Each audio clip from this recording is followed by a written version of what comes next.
नमस्कार, बुलेटिन में स्वागत है आपका और मैं हूं आपके साथ जागृति खंतवाल। और अब बात देवभूमि की।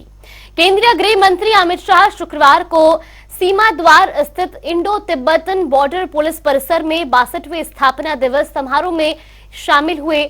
शहीदों को श्रद्धांजलि अर्पित करने के बाद उन्होंने परेड की सलामी ली। समारोह में मुख्यमंत्री पुष्कर सिंह धामी भी मौजूद रहे। आपको बता दें कि समारोह के लिए गुरुवार देर रात ही केंद्रीय गृह मंत्री देहरादून पहुंच गए थे। समारोह के बाद गृह मंत्री दिल्ली के लिए रवाना होंगे।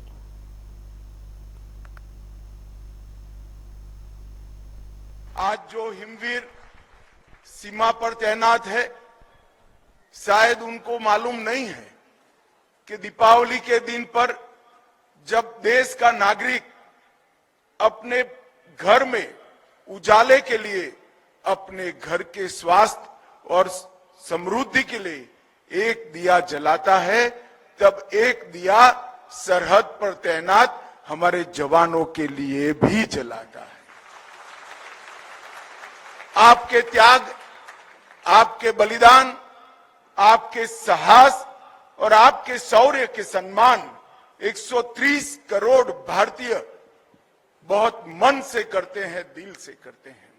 दीपावली जैसे त्योहार हो या पूरा वर्ष हो, वो चैन की नींद इसलिए सो सकते हैं कि आपके जीवन के स्वर्णिम वर्ष, युवा अवस्था के वर्ष आपने सरहद पर देश की सुरक्षा के लिए निकाले हैं, देश को समर्पित किए हैं। और मैं आज इस मंच से मेरे प्यारे हिमवीरों को कहना चाहता हूं कि आपकी सेवा, त्याग और बलिदान अनमोल है, इसका कोई मूल्य हो नहीं सकता और पूरा देश इसको सैल्यूट कर कर, सलाम कर कर उसकी समर्थन करता है। आज भारतीय तिब्बत सीमा पुलिस बल का स्थापना दिन है। शौर्य, दृढ़ता और कर्मनिष्ठा के ध्येय वाक्य के साथ 62 साल से भारत की दुर्गम सीमाओं को आईटीबीपी ने, हमारे हिमवीरों ने सुरक्षित करने का काम किया है। तो वहीं देहरादून में होने वाली इन्वेस्टर समिट को लेकर राजधानी देहरादून में बड़ी तेजी से काम करवाए जा रहे हैं, जिसमें जहां एक और निर्माण कार्य लगातार चल रहे हैं, तो वहीं दूसरी ओर राजधानी देहरादून की साज सज्जा को लेकर निर्माण कार्य और रंग रोगन के कार्य भी लगातार किए जा रहे हैं। वहीं एमडीडीए सचिव बंशीधर तिवारी ने कहा कि जो कार्य स्मार्ट सिटी कर रही है वो कार्य वही कर रहे हैं। ये सभी काम इन्वेस्टर समिट से पहले पूरे कर लिए जाएंगे।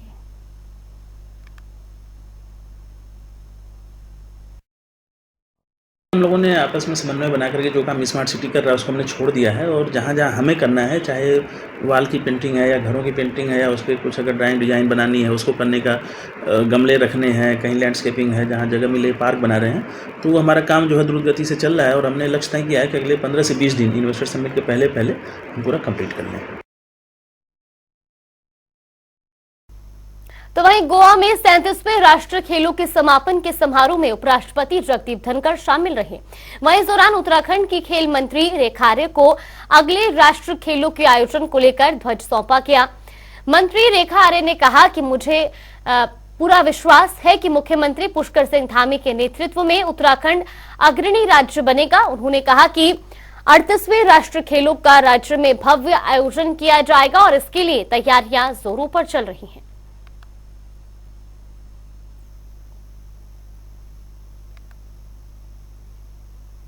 तो वहीं स्वास्थ्य मंत्री डॉक्टर धन सिंह रावत ने देहरादून स्थित सरकारी आवास पर स्वास्थ्य विभाग के अधिकारियों की समीक्षा बैठक ली।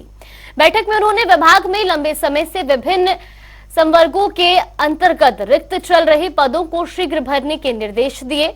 उन्होंने खाली चल रहे पदों पर डॉक्टरों, वार्ड बॉय, आशा और एएनएम की भर्ती करने के निर्देश दिए। तो वहीं मंत्री डॉक्टर धन सिंह रावत ने कहा कि श्रीनगर गढ़वाल में 2 दिवसीय राज्य स्तरीय चिंतन शिविर का आयोजन किया जाएगा, जिसमें प्रदेश भर की स्वास्थ्य व्यवस्थाओं को और बेहतर करने के लिए मंथन कर रोड मैप भी तैयार किया जाएगा।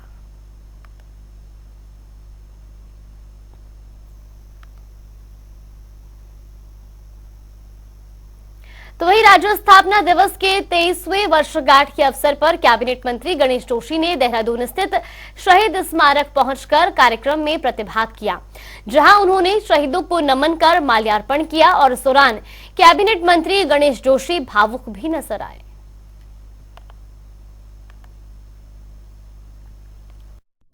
आज मैं उन शहीदों को नमन करने आया हूँ जिनकी वजह से आज हम मंत्री हैं, विधायक हैं। अगर छोटे राज्य नहीं बने होते, इन आंदोलनों का बलिदान के फलस्वरूप ये राज्य बना है, तो न हम आज विधायक होते, न मंत्री होते।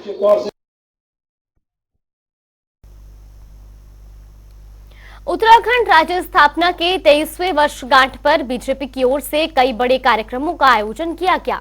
इसको लेकर कैबिनेट मंत्री गणेश जोशी ने कहा कि यह स्थापना दिवस उनके लिए गर्व की बात है। अनेकों शहादत और बलिदान के बाद उन्होंने ये राज्य पाया है। तो वहीं कांग्रेस की ओर से कुछ कार्यक्रमों का आयोजन भी किया गया। इस पर प्रवक्ता शीशपाल सिंह बिष्ट ने कहा कि राज्य स्थापना दिवस पर कांग्रेस की ओर से भी अनेकों कार्यक्रम किए गए, लेकिन वो भाजपा की तरह दिखाकर काम नहीं करते। स्वर्गीय एन डी तिवारी जी ने कहा था कि सर धड़ से अलग नहीं हो सकता, ये उनका बयान था। इस राज्य को बनाया तो भारतीय जनता पार्टी ने बनाया है। अटल बिहारी वाजपेयी जी अगर देश के प्रधानमंत्री नहीं होते, उससे पहले दो प्रधानमंत्री ने घोषणा की थी, लेकिन पूरा नहीं किया। लेकिन 24 दलों के गठबंधन की सरकार होने के बावजूद स्वर्गीय वाजपेयी जी ने इस राज्य को बनाया। अब इस राज्य को संभालने की जिम्मेदारी भी हमारी है और बसंत सिंह धामी के नेतृत्व में हमारी सरकार, डबल इंजन की सरकार, मोदी जी के आशीर्वाद से लगातार उत्तराखंड को आगे लेकर जा रही है। इस अवसर पर प्रदेशवासियों को राष्ट्र स्थापना दिवस की शुभकामनाएं देता हूँ। स्थापना दिवस इस राज्यवासियों की खुशी का मौका है। निश्चित तौर पर बड़े लंबे संघर्ष के बाद राज्य हम सबको प्राप्त हुआ है। कांग्रेस ने भी कल पार्टी कार्यालय में एक गोष्ठी का आयोजन किया और शहीद स्मारक जाकर के कांग्रेस जनों ने जो है शहीदों की प्रतिमाओं पर माल्यार्पण करने का काम किया और पूरे प्रदेश के अंदर जनपदों में कार्यक्रम कांग्रेस ने आयोजित करने का काम किया। अब सरकार जिनकी है वो तो बड़ी शोसेबाजी के साथ, इवेंट के साथ कार्यक्रम करते हैं। निश्चित है कि उनके कार्यक्रम नजर आएंगे, लेकिन कांग्रेस के कार्यक्रम तो जो आप देखें ना, एक सुदामा के कार्यक्रम है। जितना कांग्रेस जनों से बन पड़ा, निश्चित तौर पर राज्य गठन की खुशी में कांग्रेस जन उत्साह के साथ सम्मिलित रहे। तो वहीं उत्तराखंड के पूर्व मुख्यमंत्री भगत सिंह कोश्यारी मसूरी पहुंचे, जहां उन्होंने बीजेपी कार्यकर्ताओं ने उनका जोरदार स्वागत किया। फूलमाला और शॉल भेंट कर उनका स्वागत किया गया। इस मौके पर उन्होंने सभी कार्यकर्ताओं का आभार जताते हुए सभी को पार्टी को मजबूत करने का आह्वान किया। तो वहीं पत्रकारों से वार्ता के दौरान उन्होंने कहा कि उत्तराखंड की उन्होंने तारीफ करते हुए कहा कि 2000 के बाद उत्तराखंड काफी आगे बढ़ चुका है।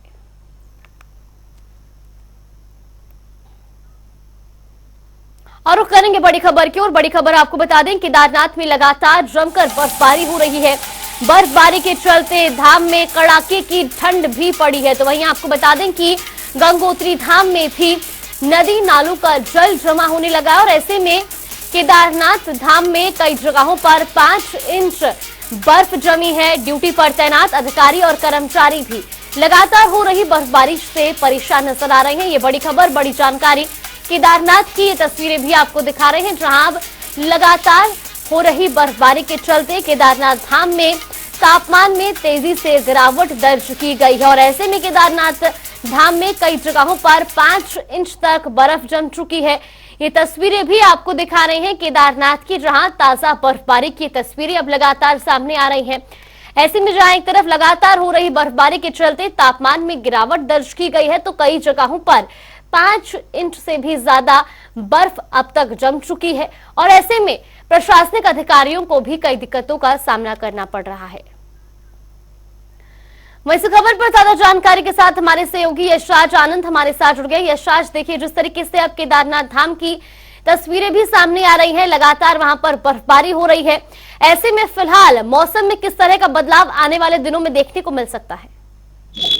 केदारनाथ धाम में काफी ज्यादा बर्फबारी देखने को मिल रही है। केदारनाथ धाम में यदि बात की जाए पहाड़ी क्षेत्रों में, जैसा कि मौसम का पूर्वानुमान भी था कि पहाड़ी क्षेत्रों में उत्तरकाशी, चमोली, बद्रीनाथ, केदारनाथ, हेमकुंड साहिब में काफी ज्यादा बर्फबारी होगी और इस बर्फबारी के कारण लोगों में जहाँ तक अभी चारधाम यात्रा चल रहा है, चारधाम यात्रा की बात करें, लोगों में उत्साह ही नजर आ रहा है। हाँ, यदि बात की जाए टेम्परेचर, तो टेम्परेचर काफी ज्यादा गिर गया है। यहाँ पर 2 दिन से लगातार ठंड पड़ रही है। तापमान की यदि बात की जाए तो ठंड पड़ रही है और मैदानी क्षेत्रों में भी यहाँ पर ठंड पड़ते जा रही है। कुछ कुछ मौसम के भी आसार नजर आ रहे हैं, क्योंकि देहरादून की यदि मैं बात करूँ तो देहरादून में मौसम भी बिगड़ते हुए नजर आ रहा है, बारिश की भी आसार जताए जा रहे हैं।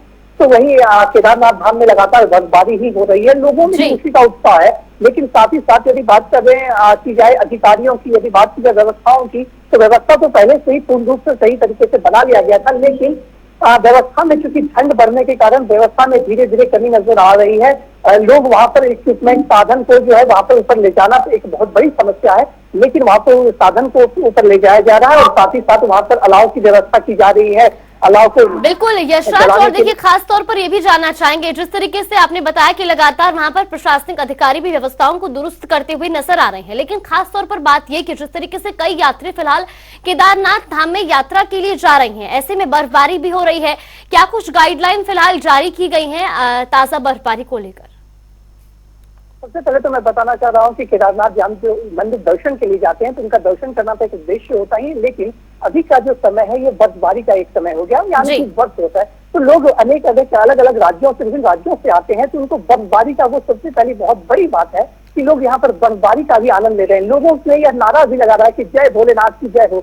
भोलेनाथ के दर्शन के साथ साथ एक बर्फबारी, मखमली बर्फबारी जिसको कहा जाए, उसका आनंद ले रहे हैं। और यदि बात की जाए व्यवस्थाओं की, तो व्यवस्था भी बिल्कुल सही तरीके से वहां पर प्रशासन के द्वारा की जा रही है। अलाव जलाए जा रहे हैं, चाय की व्यवस्थाएं की जा रही है, गर्म पानी की व्यवस्थाएं की गई है, तो व्यवस्थाओं में किसी प्रकार की कमी नहीं है। और लोगों में भी दिक्कत की यदि बात आप जैसा कि कह रहे हैं, दिक्कत भी लोगों को उतनी परेशानियों का सामना नहीं करना पड़ रहा है, क्योंकि केदारनाथ धाम के ऊपर भी लोगों के ठहरने की व्यवस्था कर दी गई है, वहां पर भी लोग ठहर सकते हैं यदि। लेकिन बर्फबारी में लोग अपने घरों में नहीं ठहरते हैं, जबकि घर से बाहर निकल करके उस बर्फ का आनंद लेते हैं, जो विभिन्न अलग अलग राज्यों के साथ आए, चाहे देखिएगा छोटे बच्चे हों चाहे बड़े लोग हों, सभी कोई बर्फबारी का आनंद ले रहे हैं और वहां पर कुछ अपनी यादगार तस्वीरों को खींच करके उनके साथ साझा कर रहे हैं, लोगों के साथ फेसबुक के माध्यम से, व्हाट्सएप के माध्यम से, विभिन्न माध्यमों से वो साझा करके लोग यहाँ के लोग केदारनाथ धाम के मंदिर का दर्शन भी करा रहे हैं और जगह और अपने सहयोगियों को भी, और साथ ही साथ वो अपने परिवारजनों को दर्शन करा रहे हैं, साथ ही साथ बर्फबारी का भी आनंद ले रहे हैं। इस प्रकार से यह बिल्कुल कहना गलत होगा कि बर्फबारी के कारण आमजनों को वहाँ कुछ परेशानी हो रही है, बल्कि परेशानी नहीं हो रही है, वहाँ पर अभी भी खुशी का माहौल है। जी बिल्कुल, यानी कि कुल मिलाकर के ये कहा जाए कि प्रशासनिक अधिकारी बेशक ये कहते नजर आए कि उन्हें कई दिक्कतों का सामना करना पड़ रहा है, लेकिन जो लोग हैं, जो यात्री हैं, वो कहीं ना कहीं बर्फबारी का लुत्फ उठाते नजर आ रहे हैं। फिलहाल आप बने रहिए हमारे साथ, लौटेंगे आपके पास। लगातार ये तस्वीरें भी आपको दिखा रहे हैं केदारनाथ धाम की, जहां ताजा बर्फबारी के चलते लोगों में खुशी का माहौल है, क्योंकि केदारनाथ दर्शन करने के लिए लोग पहुंच रहे हैं और इस दौरान बर्फबारी का लुत्फ उठाते भी नजर आ रहे हैं। तो वही धनतेरस के त्योहार को लेकर बाजार तैयार हो चुका है। धूमधाम से इसको मनाने के लिए शहरवासियों में खासा उत्साह दिखाई दे रहा है। तो वहीं ग्राहकों के कदम शोरूम पर पड़ने की उम्मीद में व्यापारियों के चेहरों की चमक भी दोगुनी हो गई है। ग्राहकों को रिझाने के लिए इस बार विशेष ऑफर भी रखा गया है, ताकि लोग ज्यादा से ज्यादा वाहनों की खरीद कर पाए। धनतेरस के लेकर तो देखो सर, हमेशा इस साल के हर साल ही मार्केट में बहुत ज़्यादा वो रहता है, और जितना भी हमको अभी कस्टमर भी आ रहे हैं, डेली हम पे करीब 15 से 20 वॉक इन भी आ रहे हैं। कस्टमर गाड़ी के नेक्स्ट फीचर भी अच्छे मतलब पसंद कर रहे हैं। मारुति ने अब गाड़ी में, सारी गाड़ी में स्टैंडर्ड एयर बैग, सारे फीचर गाड़ी में, सेफ्टी फीचर्स गाड़ी में सारे आ गए हैं। तो कस्टमर को ये अप्रोच नहीं करता है कि मुझे इस सेगमेंट की गाड़ी चाहिए। उनको तो है कि मारुति कार, तो देखो हम लोग शुरू से जब से बड़े हुए हैं ये सोचा है कि मारुति गाड़ी ही बिकती है, तो उससे कस्टमर का तो धनतेरस का अच्छा रिस्पॉन्स है। और अब जो हम लोग भी कल प्लान कर रहे हैं, तो हम लोग करीब 200 प्लस गाड़ी की डिलीवरी प्लान कर रहे हैं देहरादून काउंटर से, और जो हिल्स से रहेगा वो 100 प्लस काउंटर है हमारे डीडी मोटर्स में। सर रिस्पांस तो इस बार अच्छा है पिछली बार की कंपैरिजन में। अगर हम पिछली बार की बात करें तो हमारे पास बुकिंग्स कम थी, इस बार अगर हम देखें तो हमारे पास 100 प्लस बुकिंग तो हैं इन हैंड, और बाकी जो रैंडम कस्टमर आ जाएगा वो अलग है। तो कल हम लोग एक्सपेक्ट कर सकते हैं कि हम 200 गाड़ियाँ आराम से बेचते हैं। तो इसी खबर पर ज्यादा जानकारी के साथ हमारे सहयोगी यशराज आनंद हमारे साथ बने हुए। यशराज, देखिए जिस तरीके से धनतेरस का आज पर्व है, बाजार भी सज चुके हैं, किस तरह की रौनक बाजारों में देखने को मिल रही है? कि एक दिन पहले धनतेरस मनाया जाता है। तो धनतेरस में लोग कहते हैं कि धन को खरीदा जाता है, यानी कि बाजारों से सामान को खरीदा जाता है, चाहे वो सामान आप किचन का सेट ले लें या कुछ भी छोटे मोटे। यदि बात की जाए, अमीर लोग तो बहुत बड़े बड़े सामानों को खरीदते हैं, लेकिन छोटे से छोटे लोग भी कुछ ना कुछ खरीदते हैं। जैसे झाड़ू भी खरीद लेते हैं, चम्मच भी खरीद लेते हैं, चांदी के सिक्के खरीदते हैं, सोने के सिक्के खरीदते हैं। तो इस प्रकार से धनतेरस के अवसर पर लोग खरीदारी काफी ज्यादा करते हैं। लोगों में खरीदारी का यह भी होता है कि भावना एक है, या ऐसी कही गई है कि यदि धनतेरस के दिन खरीदारी की जाती है तो घरों में धन की बढ़ोतरी होती है। तो इस प्रकार से यह जो परंपरा चली आ रही है, इस परंपरा को निभाते हुए आज भी बाजारों में लोग धनतेरस पर खरीदारी करते हुए नजर आ रहे हैं। धनतेरस में जब लोग खरीदारी करते हैं तो उन्हें कुछ डिस्काउंट भी मिलता है। धनतेरस में कई तरीके के उपहार भी लोगों को मिलता है, जिस कारण से लोग और भी खरीदारी करना चाहते हैं, चाहे बात की जाए बाइक की, कार की। तो इस समय की सेलिंग काफी ज्यादा बढ़ जाती है। वही धनतेरस के अवसर पर सबसे बड़ी बात होती है कि शहर के व्यस्ततम मार्ग पर सही तरीके से आवाजाही को बनाए रखना। तो इसके लिए भी आवाजाही को बनाए रखने के लिए भी यहाँ पर सुचारू रूप से व्यवस्था की जा चुकी है। और यदि बात की जाए कि धनतेरस के बाद दीपावली पर, तो दीपावली के अवसर पर यदि बात की जाए तो दीपावली में सबसे बड़ी बात जो होती है कि आगजनी की भी घटनाएं बहुत ज्यादा घटित होती है। तो आगजनी की घटनाएं जो घटित होती है, तो इसी पर हमारे साथ बातचीत करने के लिए FSO अधिकारी हैं सुरेश चंद्र। सबसे पहले तो मैं भाई साहब ये पूछना चाह रहा हूँ कि जो आगजनी की घटनाएं होती है दीपावली में, तो किस प्रकार से उस पर रोक लगाई जाएगी? जैसा ही हमारे यहाँ मोटर पाएंगे ना सब कार्यशील दशा में विभिन्न स्थानों पर हमने जो है फायर टेंडर खरीद करने का हमारा प्रस्ताव है। और आज ही से हमारी लगातार ड्यूटियां चल रही हैं और सभी स्टाफ को हमने अलर्ट मोड में रहने के लिए निर्देश दिए हैं। 8 स्थानों पर हमारी गाड़ियां लगेंगी, जैसे प्रेमनगर, दिलाराम चौक, घंटाघर, कोतवाली, सहारनपुर चौक, धर्मपुर और सहसदार। तो इस प्रकार से आपने देखा कि किस तरीके से दीपावली के धनतेरस के साथ साथ दीपावली के दिन आगजनी से बचने के लिए भी तैयारियां की जा रही है। जी बिल्कुल यशराज, और देखिए प्रशासन भी पूरी तरह से तैयार है और व्यापारियों के चेहरे पर भी खुशी है। अब देखना ये होगा कि ये पर्व आखिर व्यापारियों के लिए कितना खुशहाल साबित होता है। फिलहाल आपका बहुत बहुत धन्यवाद हमारे साथ जुड़ने के लिए और तमाम जानकारी हम तक पहुंचाने के लिए।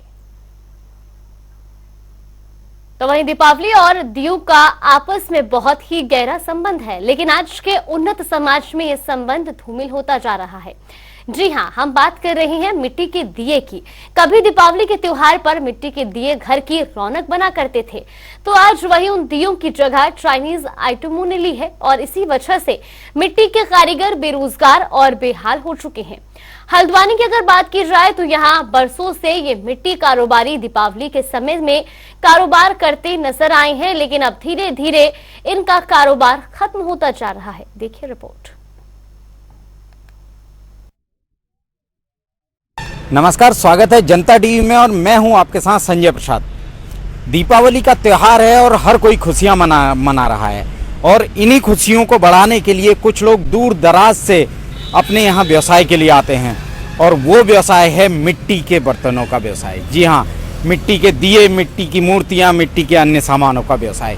और उस व्यवसाय की अगर मैं बात करूँ जो आज धूमिल होता जा रहा है और लोगों में इसकी अहमियत जो है वो ख़त्म होती जा रही है। कुछ तस्वीरें आपको ज़रूर देखनी चाहिए। इसमें दूर दूर से आए हुए ये व्यापारी जो मिट्टी के बर्तन बनाते हैं, मिट्टी के दिए बनाते हैं, इन दियों की आप देख सकते हैं जो घर की रौनक होती है दीपावली में, जिनका त्यौहार है, दीपों का त्यौहार कहा जाता है और इसी त्यौहार में इन्हीं दीपों से घर को रोशन किया जाता है। और इस रोशनी के मौके पर आज इन कारोबारियों के साथ क्या हो रहा है और किस तरीके से ये दौर, ये दियों का कारोबार गुजर रहा है, मिट्टी के जो बर्तन हैं उनका कारोबार हो रहा है, इसके लिए बात करेंगे। ये जो कारोबारी आए हुए हैं इनसे बात करेंगे। कहाँ से आए हैं? बेड़ी से आए। कब से आ रहे हैं यहाँ? आज हो गए 10-12 दिन हो गए। अच्छा, कितने सालों से? बहुत टाइम हो गया, 25-30 साल हो गए। 25-30 साल से। तो कैसा चल रहा है कारोबार? आपकी हल्का है। अच्छा, तो मिट्टी के दिया आप खुद बनाते हैं? खुद बनाते हैं। तो इस बार कैसा है? इस बार हल्का है। अच्छा, खरीदार नहीं है बाजार में? बहुत कम है। चलिए, आपका नाम? नरेश कुमार। नरेश, तो आपने देखा कि बाजार हल्का है, खरीदारी नहीं है या ग्राहक नहीं है। इसमें ग्राहकों की उदासीनता इसलिए भी बढ़ जाती है कि बाजार में जो आजकल चाइनीज आइटमों की भरमार है, चाइनीज आइटम चाहे वो दिए हों, चाहे झालरें हों, चाहे अन्य सामान जो सजावट का सामान है, वो भरपूर मात्रा में उपलब्ध है और शायद इसी वजह से आज जो ये आप दूर तक ये तस्वीरें जो आप देख रहे हैं, एक भी दुकान पे आपको कोई ग्राहक देखने को नहीं मिलेगा। तो ये इसी चीज का उदाहरण है कि आज बाजार ने, एक चाइनीज बाजार ने इन सब चीज़ों की जो भारतीयता है, जो मिट्टी का कारोबार है, मिट्टी से जुड़े हुए जो लोग हैं उनका जो कारोबार है, दीयों का कारोबार है, उसको कहीं ना कहीं ख़त्म कर दिया है। जनता टीवी के लिए मैं संजय प्रसाद, हल्द्वानी से। वहीं खटीमा में आगामी त्योहार को लेकर व्यापारियों और प्रतिनिधियों की पुलिस के साथ बैठक का आयोजन किया गया। दरअसल त्योहारों की वजह से बाजार में होने वाली काफी भीड़ भाड़ के चलते यातायात व्यवस्था बाधित हो जाती है। सुरक्षा और शांति व्यवस्था भी भंग होने की संभावना बनी रहती है। इसी के चलते व्यापारियों और जनप्रतिनिधियों से त्योहारों को सकुशल संपन्न कराए जाने को लेकर सुझाव लिया गया और साथ ही उनके सुझावों को ध्यान में रखते हुए सुरक्षा, शांति और यातायात व्यवस्था को सुचारू बनाए रखने में सहयोग की अपील की गई। इसमें जैसे आपको पता है कि दिवाली का त्यौहार आ रहा है और कुछ दिनों में धनतेरस का त्यौहार भी है और कई भैया दूज के त्यौहार हैं, तो बाजार में, खटीमा बाजार में भीड़ भाड़ ज़्यादा रहती है। उस संबंध में हमारे व्यापारियों के साथ एक मीटिंग की गई है। व्यापारियों से भी हमने उनसे सलाह ली है कि इसमें यातायात व्यवस्था और कानून व्यवस्था के कैसे क्या प्रबंध किए जाने हैं। चलिए फिलहाल देवभूमि की खबरों में इतना ही। आप बने रहिए हमारे साथ। नमस्कार।